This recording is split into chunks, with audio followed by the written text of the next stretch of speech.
Bonjour à tous et à tous. Bon sabbat. C'est avec plaisir en tout cas que je me tiens ici devant vous pour partager ce moment de louange, ce moment de liturgie. Mais avant de commencer, je souhaitais partager un verset qui se trouve dans Josué 1, verset 9, qui dit « Je t'ai commandé d'être fort et courageux. Ne tremble pas, n'aie pas peur, car moi, le Seigneur ton Dieu, je serai avec toi partout où tu iras. » Si je ne me trompe pas, c'était l'un des versets du jour de l'application C'est Bible, je pense. Et ce verset m'a touchée car ça me dit que vraiment, ça nous dit qu'il faut rester courageux, que lorsqu'on appelle le Seigneur, il sera là, il nous répondra et il nous aidera dans chacune de nos difficultés, de nos problèmes. Et en ce sabbat matin, avant de commencer ce moment, j'aimerais vous inviter à déposer vos fardeaux, vos problèmes, vos difficultés à ses pieds et à vous sentir libre et un peu plus relax. Je vous invite à vous lever pour que nous puissions chanter. Je laisse à tes pieds mes fardeaux.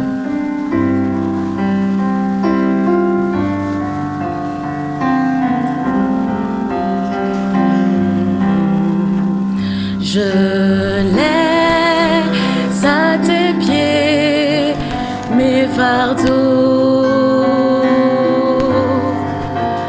Devant toi je dépose tous mes soucis.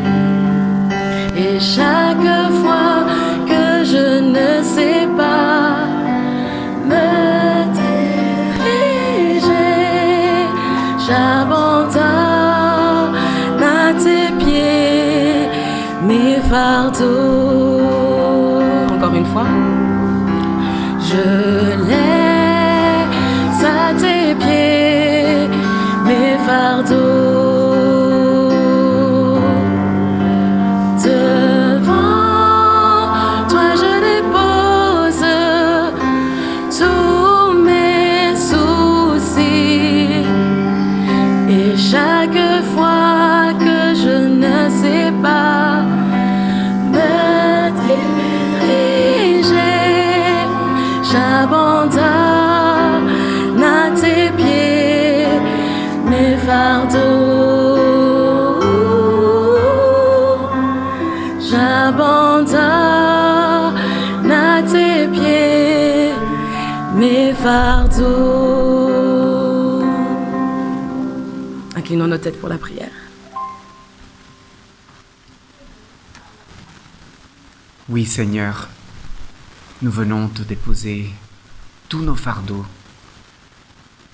devant la croix, Seigneur, devant ton trône de grâce. Nous venons déposer, Seigneur, les difficultés de chaque jour, les difficultés de ce jour, les difficultés, Seigneur, peut-être de notre vie entière. Celles, par contre lesquelles, Seigneur, nous ne voulons pas baisser les bras. Seigneur, parfois on perd notre direction. Nous voulons te dire merci parce que nous sommes là ce matin, alors que nous aurions pu être ailleurs. Nous avons choisi d'être dans ta maison.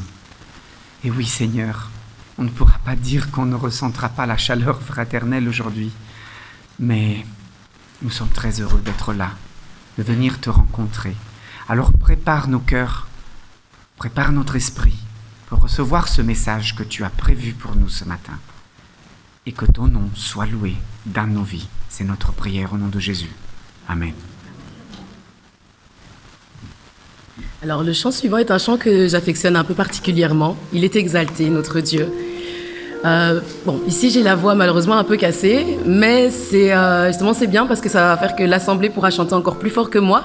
Et j'espère que tous ensemble nous allons réussir à faire monter nos voix jusqu'au ciel, que le nom de notre Seigneur soit exalté et glorifié partout dans l'univers.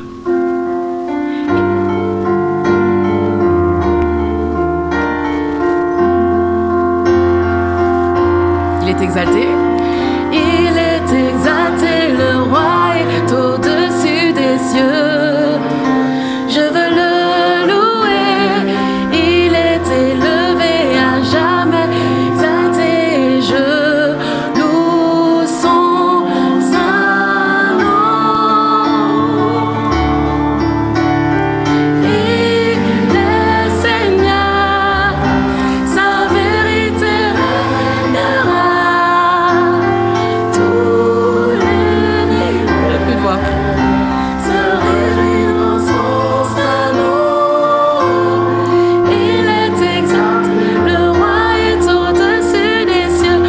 entend encore une fois le chant, il est exalté. Il est exalté, le roi est au-dessus des cieux.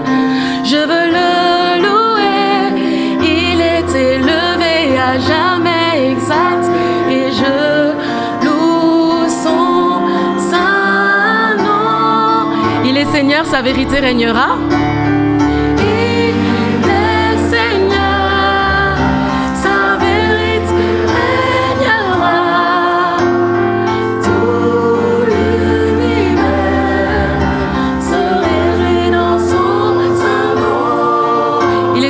Le roi est au-dessus des cieux. Le roi est au-dessus des cieux. Encore une fois, il est exalté, le roi est au-dessus des cieux. Il est exalté, le roi est au-dessus des cieux. Donc quand on vient à l'église, comme j'ai dit précédemment, j'aime l'idée de déposer tous mes fardeaux au pied de la porte et de venir en étant un peu plus libre.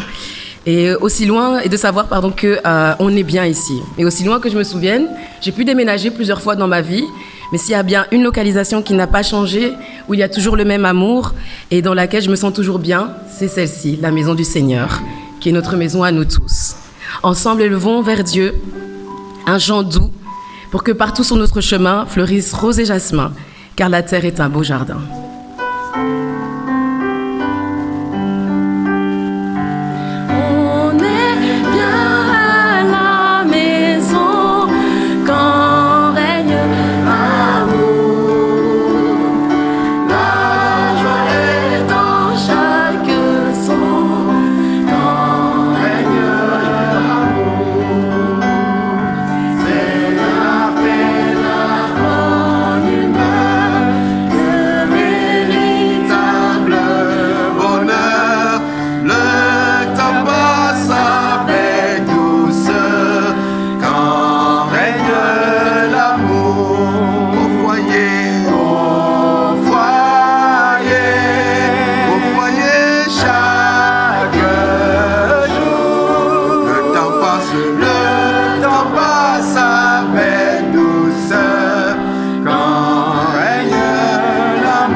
Alors je vous invite à vous asseoir.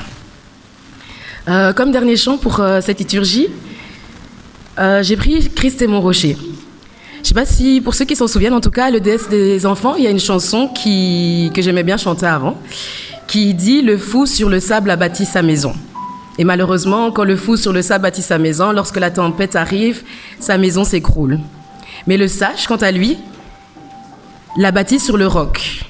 Et lorsque la tempête s'élève, le vent peut souffler au plus fort, la maison reste solide. Et lorsqu'on espère en l'Éternel, notre foi, nous espérons, restera solide et nous ne craignerons rien. Ainsi chantons « Christ est mon rocher, ma lumière et mon sauveur ».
À vos Bibles, Romains chapitre 12, verset 2.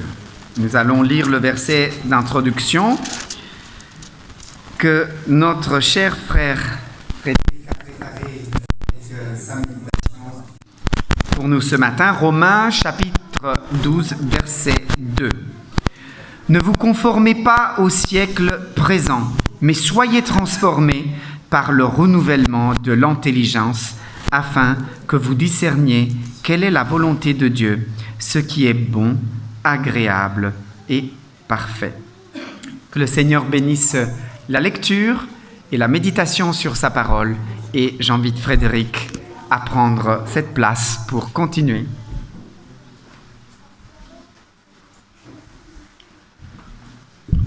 Merci l'ancien Giuseppe de me passer la parole. Très bon sabbat, chers sœurs et frères en Christ. C'est toujours un plaisir pour moi de me retrouver dans la maison de l'Éternel pour parler de sa part. Qui suis-je pour le mériter? Heureusement, je ne suis qu'un canal à travers lequel l'Éternel parle à son peuple, à travers lequel l'Éternel parle à chacun d'entre nous. Alors, je voudrais déjà remercier l'ancien Giuseppe qui, à travers l'histoire des enfants, a emboîté le pas dans le thème central même de notre, je dirais, notre étude, notre méditation de ce matin.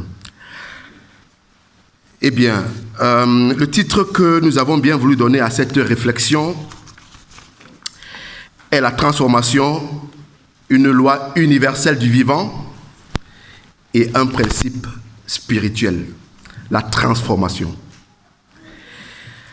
Alors, nous remarquons que la transformation est l'une des réalités les plus fondamentales de l'existence. Tout ce qui vit se transforme. Tout ce qui vit est appelé à changer, à grandir, à se développer et à se renouveler. En observant la nature, nous constatons qu'il n'existe pratiquement rien de totalement figé. Rien n'est totalement statique. Le statu quo, au sens d'une immobilité absolue, n'a jamais véritablement existé. Même ce que nous appelons équilibre n'est pas une absence de mouvement, mais plutôt une dynamique harmonieuse faite d'ajustements permanents. Lorsque vous observez une balance, on dit que justement c'est équilibré, mais en fait, il y a toujours un petit mouvement qu'on peut observer. Dans la création, tout bouge, tout change et tout évolue. Tout évolue. Je dis bien dans la création. Je ne dis pas en dehors de la création. Il y a plein de théories qui soutiennent une évolution, voilà. Mais nous le disons, dans la création, tout évolue, tout change. Chaque être vivant est le fruit d'une succession de transformations, souvent imperceptibles au quotidien, mais dont les effets deviennent évidents avec le temps. En nous, il y a des choses qui changent. Parfois, nous ne le ressentons pas, mais il y a un mouvement. L'être humain lui-même est une illustration remarquable. Son parcours commence par l'œuf. Après, nous allons à l'embryon. Après l'embryon, il y a le fœtus. Après le fœtus, nous avons un bébé. Après le bébé, il y a un enfant. On évolue, on devient adolescent. Après l'adolescent, on est adulte. Et dans l'âge adulte, alors voilà, plein de transformations jusqu'à... Alors, chacune de ces étapes marque une profonde transformation physique, psychologique et spirituelle. Chaque étape de l'évolution de l'être humain, nous voyons des transformations physiques. L'œuf fécondé ne ressemble pas à l'embryon, l'embryon ne ressemble pas au fœtus, ainsi de suite. Et il y a aussi des transformations psychologiques, psychiques, je veux dire, et des transformations spirituelles, parce que l'esprit, le cerveau, la manière de réfléchir, de percevoir les choses, n'est pas la même lorsqu'on est adulte et ou alors quand on est adolescent. À l'échelle biologique, le changement est constant. Les cellules naissent, se divisent, vieillissent et après, elles disparaissent. Les tissus se renouvellent, les organes s'adaptent aux besoins de l'organisme et le corps tout entier est engagé dans un processus permanent de renouvellement. Même lorsque nous avons l'impression de demeurer les mêmes, des milliers de transformations se produisent en nous à chaque instant. Le corps que nous avons aujourd'hui, ce n'est pas le même corps que nous avions il y a quelques jours. La science nous dit que les cellules se renouvellent, elles changent. Et tellement elles suivent un programme génétique bien précis et elles sont fidèles à ce programme que nous avons tous l'impression d'être la même personne. Je dis bien physiquement. Nous avons la même forme, elles respectent ce programme, elles se multiplient normalement et nous sommes la même personne. Pourtant, il y a un changement. Et à partir du moment où il y a dérèglement de ce fonctionnement, de cette multiplication ou cette duplication, si vous voulez, des cellules, qu'on parlerait, par exemple, de cancer et autre chose. Je suis très mal placé pour le dire, ce n'est pas mon domaine. Alors, la nature nous offre également des exemples saisissants de métamorphose, comme l'a souligné l'ancien ICP, avec la chenille. Lorsque nous voyons une chenille, elle a un mode de vie très précis, très clair. La chenille, son alimentation est bien distincte. La chenille se nourrit des feuilles. Mais après, cette chenille, elle va changer, elle va évoluer et elle va passer par une étape qu'on appelle la chrysalide, qui est un cocon à l'intérieur duquel elle va perdre certaines facultés, mais pour en acquérir d'autres. Donc elle va changer et après va émerger ce que les enfants ont appelé le papillon, qui est totalement différent de ce qu'était la chenille. Le papillon vit une vie aérienne. Le papillon se nourrit du nectar, si je ne me trompe pas, alors que la chenille se nourrissait des feuilles. Voilà une transformation profonde. Lorsqu'on voit le papillon, on a du mal à accepter ou à croire que ce papillon est la résultante des transformations de la chenille. La créature qui en émerge possède une apparence, des capacités et un mode de vie radicalement différent de ce qu'elle était avant. Cette métamorphose illustre magnifiquement comment la transformation peut conduire à l'accomplissement d'un potentiel jusque-là inimaginable, qu'on ne pouvait même pas voir. Cette réalité diffère considérablement de la mue qu'on peut voir chez les serpents, chez les reptiles. Quand on oppose la métamorphose à la mue, on voit que la mue ici, elle concerne le serpent, si on prend cet exemple, qui à un moment donné change sa peau, se débarrasse d'une peau qui était déjà un peu plus vieille, qui peut-être serrait déjà, et après, on observe le même serpent, le même reptile, disons-le, qui n'est pas différent du reptile d'avant, dont le mode de vie ne change pas, mais dont la peau peut être reluisante, elle peut briller, mais il n'en demeure pas moins que ça reste un reptile. Cependant, la transformation ne concerne pas uniquement le monde biologique, elle est également un principe spirituel majeur que l'on retrouve tout au long des Saintes Écritures. Donc nous venons de voir la transformation physique, biologique, mais il y a aussi une transformation qui est un principe spirituel, qui touche les êtres vivants de façon profonde. Alors, je voudrais nous inviter,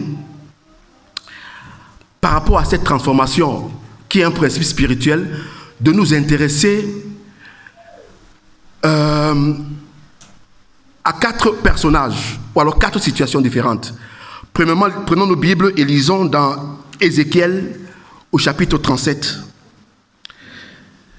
du verset 1 au verset 14. Alors, celui qui trouve peut lire. Ézéchiel chapitre 37, du verset 1 au verset 14. Là, nous voyons la vision du prophète Ézéchiel dans la vallée des ossements desséchés. Ézéchiel chapitre 37, du verset 1 au verset 14. Du verset 10 au verset 13. Alors, je dis, je prophétisais selon l'ordre qu'il m'avait donné, et l'esprit entra en eux, donc l'esprit entra sur les ossements desséchés. L'esprit entra en eux, et ils reprirent vie, et ils se tinrent sur leurs pieds. C'était une armée nombreuse, très nombreuse. Il me dit, fils de l'homme, ces eaux, c'est toute la maison d'Israël. Voici, ils disent, nos os sont desséchés, notre espérance est détruite, nous sommes perdus. Prophétise donc et dis-leur, ainsi parle le Seigneur l'Éternel, voici, j'ouvrirai vos sépulcres, je vous ferai sortir de vos sépulcres, ô mon peuple, et je vous ramènerai dans le pays d'Israël. Et vous saurez que je suis l'Éternel lorsque j'ouvrirai vos sépulcres et que je vous ferai sortir de vos sépulcres, ô mon peuple. Ici, nous voyons nous voyons la prophétie des ossements desséchés que Ézéchiel a eu. Alors, des os purement secs, qui n'avaient pas de vie, qui n'avaient pas de sang, qui n'avaient pas de muscles, grâce à la puissance et à la parole de Dieu qui a été donnée à Ézéchiel, ces os ont repris vie. Alors, les os sont devenus des êtres vivants. Alors, deuxièmement, nous passons à la transformation de Saul, qui devient Paul. Alors, je voudrais nous inviter à lire dans Actes chapitre 9, du verset 1 au verset 18. Actes chapitre 9, du verset 1 au verset 6 d'abord. Je vais faire la lecture. Actes chapitre 9, du verset 1 au verset 6, il a dit ceci. Cependant, Saul, respirant encore la menace et le meurtre contre les disciples du Seigneur, se rendit chez le souverain sacrificateur et lui demanda des lettres pour les synagogues de Damas, afin que, s'il trouvait des partisans de la nouvelle doctrine, hommes ou femmes, il les amena liés à Jérusalem.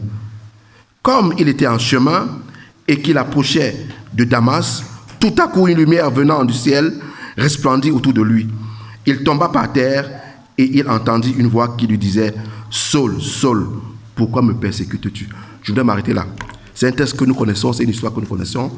L'apôtre Paul qui servait la cause, je dirais, de Dieu, de l'époque, s'opposait à la nouvelle doctrine, s'opposait à ce qu'eux ils appelaient une hérésie, parce que ça ne respectait pas les codes de ce que les scribes et les pharisiens suivaient. Alors, il combattait celui qu'il croyait servir. Et sur le chemin de Damas, il a rencontré Christ qui lui a demandé « Pourquoi me persécutes-tu » Alors Saul devint Paul qui est l'apôtre des nations. Sa transformation ne fut pas simplement un changement d'opinion, elle fut une véritable métamorphose intérieure qui réorienta toute sa vie, sa mission et son destin. Paul devint une nouvelle personne. Les ossements desséchés eurent la vie, sont devenus des êtres vivants, dynamiques. Après cela, nous passons à la conversion de Zachée. Alors, lisons un peu dans Luc. Il faut quand même ouvrir la parole de Dieu. Lisons dans Luc chapitre 19. Luc chapitre 19. Nous allons commencer au verset 1. Je vais faire la lecture. Je vais lire tous les versets de 1 à 10. Alors, il est écrit, Jésus étant entré dans Jéricho, traversait la ville. Et voici un homme riche appelé Zachée, chef des publicains, cherchait à voir qui était Jésus. Mais il ne pouvait y parvenir à cause de la foule, car il était de petite taille. Il courut en avant et monta sur un sycomore pour le voir, parce qu'il devait passer par là. Lorsque Jésus fut arrivé à cet endroit, il leva les yeux et lui dit, « Zachée, hâte-toi de descendre, car il faut que je demeure aujourd'hui dans ta maison. » Zachée se hâta de descendre et le reçut avec joie. Voyant cela, tous murmuraient et disaient, « Il est allé loger chez un homme pécheur. » Mais Zachée, se tenant devant le Seigneur, lui dit, « Voici, Seigneur, je donne aux pauvres la moitié de mes biens, et si j'ai fait tort de quelque chose à quelqu'un, je lui rends le quadruple. » Jésus lui dit, « Le salut est entré aujourd'hui dans cette maison, parce que celui-ci est aussi un fils d'Abraham. Car le Fils de l'homme est venu chercher et sauver ce qui était perdu. » Ça, c'est l'histoire de Zachée que nous connaissons, mais j'ai bien voulu que nous la lisions pour voir comment quelqu'un peut aussi être transformé fondamentalement. Un collecteur d'impôts qui s'est enrichi par des pratiques injustes, Zachée était rejeté par une grande partie de la population. Pourtant, lorsque Jésus s'invita chez lui, son cœur fut profondément touché. Immédiatement, Zachée décida de donner la moitié de ses biens aux pauvres et de restituer plusieurs fois ce qu'il avait acquis injustement. La transformation de Zachée ne se limita pas à des simples paroles. Elle se manifesta concrètement dans ses actes et dans son rapport aux autres. Pour terminer, je dis par rapport aux 4 exemples que nous avons choisis pour notre réflexion ce matin, nous parlerons de Naaman. Alors, par rapport à Naaman, je vous invite à lire, à ouvrir toujours vos Bibles dans 2 Rois. 2 Rois, au chapitre 5.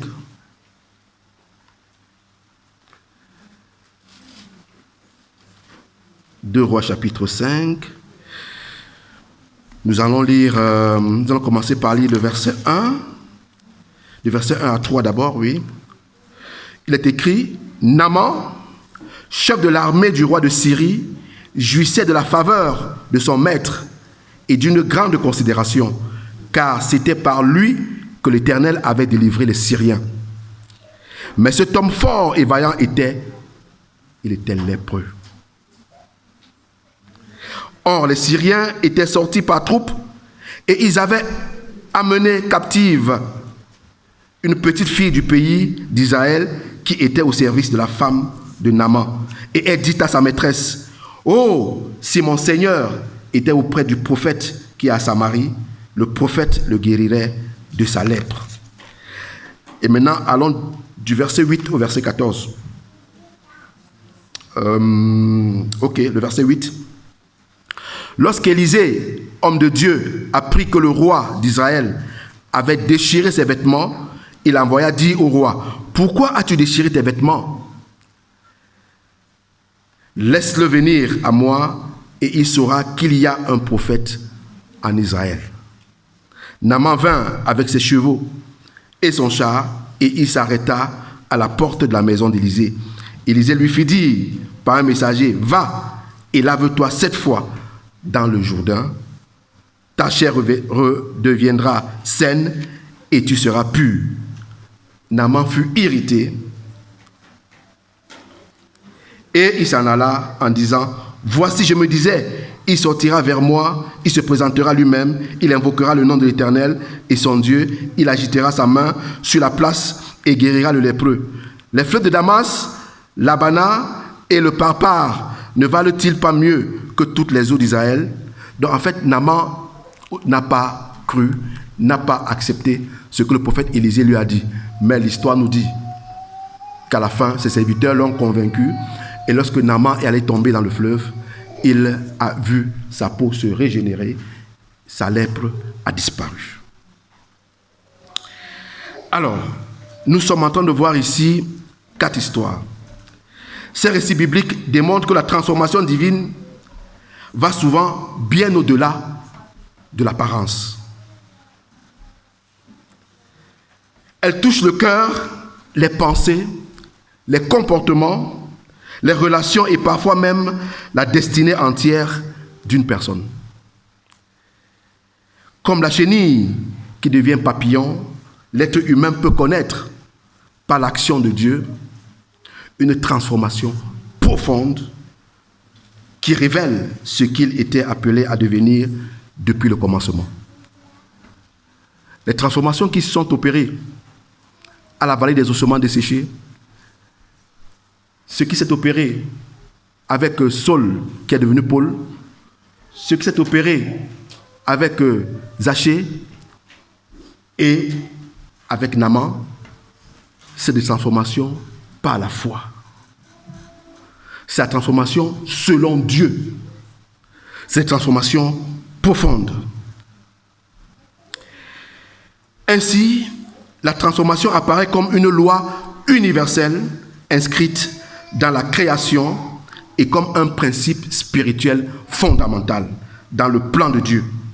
Rien n'est définitivement figé lorsque Dieu intervient. Les ossements desséchés peuvent revivre. Le persécuteur peut devenir apôtre. Le pécheur, c'est-à-dire Zachée, peut devenir un homme juste. Et le lépreux, Naaman, peut être purifié. La transformation est le témoignage vivant que Dieu continue d'agir dans le monde et dans la vie de ceux qui lui font confiance. Alors, notre vie aussi, aujourd'hui, nous avons des difficultés, nous rencontrons des choses pas possibles. Et parfois, nous avons l'impression que Dieu nous a abandonnés. Nous avons l'impression que peut-être il n'agit plus assez dans nos vies. Mais comme Naaman, comme Zachée, comme Saul, Dieu est capable de transformer chacun d'entre nous aujourd'hui. Amen. Dieu est capable de faire en sorte que nous qui sommes entrés ici ce matin, à la sortie là, que nous devenions une nouvelle personne. Il suffit simplement de croire. Nous devons y croire. Peut-être c'est notre enfant, c'est notre foyer, c'est notre mari, c'est notre époux, c'est notre voisin, notre collègue, notre camarade qui a un problème pour nous, avec lequel nous n'arrivons pas à nous entendre, où il y a des choses qui sont très compliquées. Nous avons essayé avec des moyens humains, nous n'y arrivons pas. Ce matin, le message de Dieu est clair, il est simple. Ce qu'il a fait à Naaman, ce qu'il a fait à Saul, ce qu'il a fait à Zachée, ce qu'il a fait à la vallée des ossements desséchés, il le fera aussi pour moi. Amen. Il le fera pour moi aujourd'hui. Et dans la Bible, Christ dit, lorsque vous priez, croyez que vous avez reçu ce que vous avez demandé. Au nom du Seigneur Jésus, que chacun d'entre nous dise en son cœur que ce qui était un obstacle pour moi, c'est terminé. C'est terminé. C'est terminé. Amen. Amen. Voilà. Mais la réflexion n'est pas terminée. Nous allons continuer. Nous avons vu la transformation selon Dieu. Mais il y a aussi une autre transformation qui est selon les hommes. Et cette transformation, je l'appellerai la transformation de façade. On ne mettra pas long avec celle-là. Et je voudrais vous partager une interview que j'ai lue dans le journal Le Vif, que Damien Karbovnik, un sociologue et chercheur au CNRS, c'est lui qui a accordé cette interview au journal Le Vif, je crois du 12 au 18 mars de cette année. Alors, il a commis un ouvrage qui est intitulé « Le développement personnel, nouvel opium du peuple ». Et là, c'est une question. Le développement personnel, nouvel opium du peuple. Alors, Karbovnik s'attaque à ce qu'il appelle cette religion douce de la performance et du bien-être qui s'est emparée de l'ère du temps. Donc, il appelle le développement personnel la religion douce de la performance qui s'est emparée et vers laquelle tout le monde va. Et dans ce package de développement personnel, il met le yoga, il met la méditation, il met le coaching, la cartomancie, la psychologie positive et toutes ces choses. Alors, Karbovnik montre comment le développement personnel est devenu le miroir de nos fragilités collectives. Cette pratique répond à une soif légitime de sens, tout en transformant nos angoisses en marché. J'espère qu'on se comprend très bien. Il souligne que le développement personnel promet un sens, une consolation et une délivrance face aux angoisses existentielles. C'est des promesses. Dans cette interview qu'il accorde au journal Le Vif, comme je l'ai dit, l'auteur précise que toutes ces pratiques promettent chacune à sa manière de nous améliorer ou au moins de donner l'impression qu'on peut devenir une version optimisée de soi-même. Dans le développement personnel nous promet beaucoup de choses. Nous allons changer. Je n'ai rien contre ça, bien sûr. Quelle que soit la technique employée, tout repose sur une même logique de responsabilisation individuelle. Donc ici, si j'échoue, c'est moi. Si je réussis, c'est moi. Dieu n'est plus là. Là-bas, c'est Dieu qui a changé Naaman. C'est Dieu qui a transformé Saul. Mais ici, ça c'est une nouvelle religion. Une religion qui est, excusez-moi le terme, sécularisée. Parce que là, en fait, Dieu n'existe plus. Il n'y a plus une autorité transcendantale. Je me recentre en moi. Je crois en moi. Et je peux me culpabiliser. Si je n'y arrive pas. Parce que si les autres sont heureux, s'ils ont pu atteindre ce que les philosophes appellent l'ataraxie, c'est-à-dire l'absence de trouble, si eux, ils sont en paix, ils sont à l'aise, et que moi, je n'y arrive pas, ce n'est pas Dieu, c'est moi le problème. Ça, c'est ce que combat Damien Karbovnik dans cette interview, et d'ailleurs dans le livre qu'il a commis. Alors, nous voyons que, quelle que soit la technique employée, toutes reposent sur une même logique de responsabilisation individuelle. Séduisante parce qu'elle valorise l'autonomie, mais piégeuse, car elle peut aussi culpabiliser, comme je l'ai dit, ceux qui n'y arrivent pas. Il donne aussi des chiffres que ce domaine de bien-être mondial pèse environ 1500 milliards de dollars. Il y a des livres, on fait des voyages, on va rencontrer des coachs, il y a des formations en ligne. Bref, vous savez tout ça. C'est une économie. Vous allez dans les librairies, tous les jours, les ouvrages sortent. Comment prendre le pouvoir sur soi. Mais Dieu nous a créé, l'être humain est un être totalement sociable. Est-ce que nous savons? Mais ils disent que non, tu es seul, tu es individuel. Tant mieux. Alors, ce succès économique se justifie aussi par la logique du capitalisme contemporain, transformer nos fragilités en marché, c'est-à-dire stress, fatigue, anxiété, manque de confiance, deviennent autant de niches lucratives, dont la souffrance des uns enrichit les autres et fait tourner de l'économie. Alors, enfin, ce marché prospère parce qu'il vend non pas des objets. Alors, qui peut nous dire ce que vend ce marché? Il ne vend pas les objets. S'il vendait les objets, c'est qu'il y a longtemps qu'on n'en parle plus. Mais ce marché vend quelque chose qui est fugace, qui nous échappe, et vers laquelle nous tendons, qu'on appelle les espoirs. On ne peut pas l'atteindre. C'est pour cela qu'il prospère. Il vend des espoirs, ce qui lui permet de se renouveler sans cesse. Et comme chacun d'entre nous est prêt à payer pour une promesse de mieux-être, le développement personnel reste un filon inépuisable. Le bien-être, hier, c'était un idéal moral ou spirituel. On se sentait à l'aise parce qu'on a rempli son devoir, parce que je suis en paix avec mon Dieu, j'ai rempli mes devoirs, je suis en paix avec mes enfants, ma famille, mon épouse et tout ça. Là, on est en paix. Aujourd'hui, le bien-être, ce n'est plus ça. Ce n'est plus un idéal moral ou spirituel. Il se retrouve aujourd'hui traité comme un bien de consommation à part entière. Donc, on paye cash pour être heureux, pour être en paix. On paye. Là-bas, avec Naaman et Saul, on ne débourse pas 5 francs. Par la grâce de Dieu, par la foi, on est transformé. On est un être différent. Mais ici, on paye de l'argent. Et tout le monde se bouscule. Tout le monde y va. Alors, il compare le développement personnel, comme je l'ai dit, en une religion qui est sécularisée, car il ne promet plus l'éternité dans l'au-delà. Non. Le paradis n'existe pas. Le paradis, c'est maintenant. Il ne promet plus l'éternité dans l'au-delà, mais une plénitude ici-bas. Quant à son Dieu, il est à chercher en chacun de nous. Il porte le visage de moi.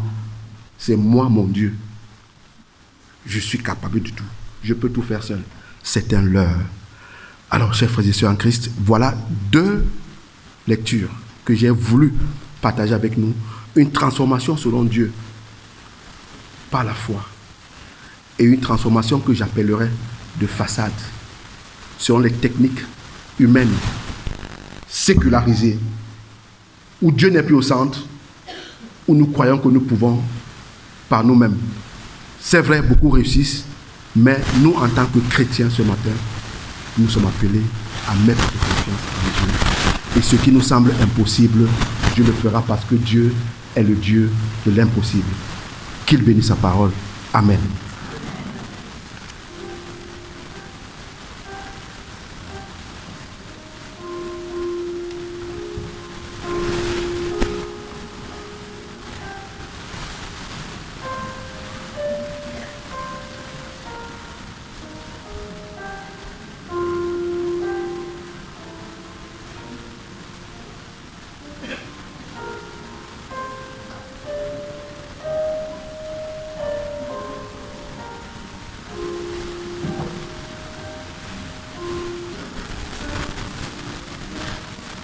Merci à Frédéric pour ce message.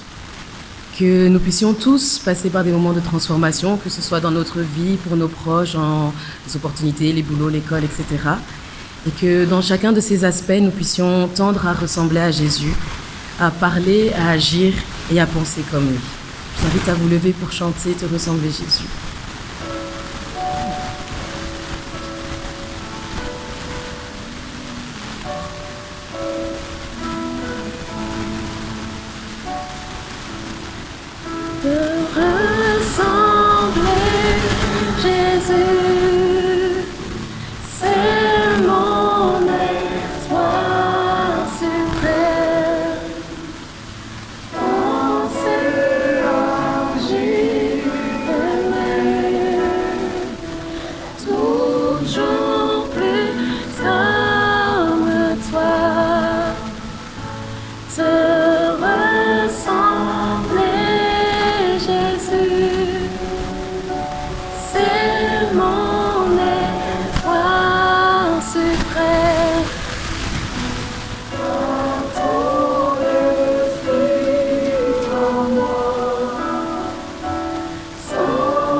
Prions Dieu.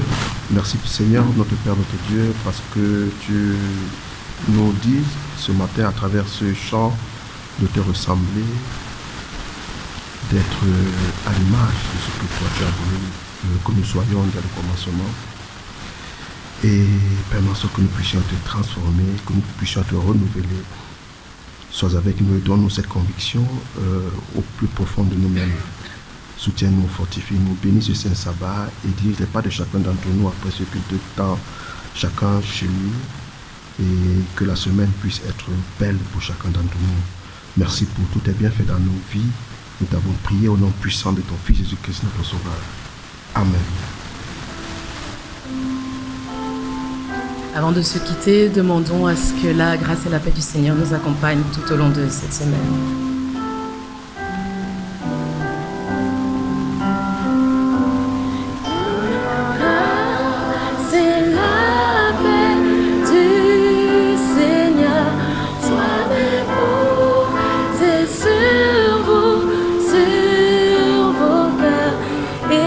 Sa lumière vienne éclairer vos vies par le nom de Jésus-Christ. Que la grâce et la paix du Seigneur. Que la grâce et la paix du Seigneur soient déposées sur vous, sur vos cœurs, et que sa lumière vienne éclairer vos vies par le nom de Jésus-Christ. Par le nom de Jésus-Christ. Par le nom de Jésus-Christ.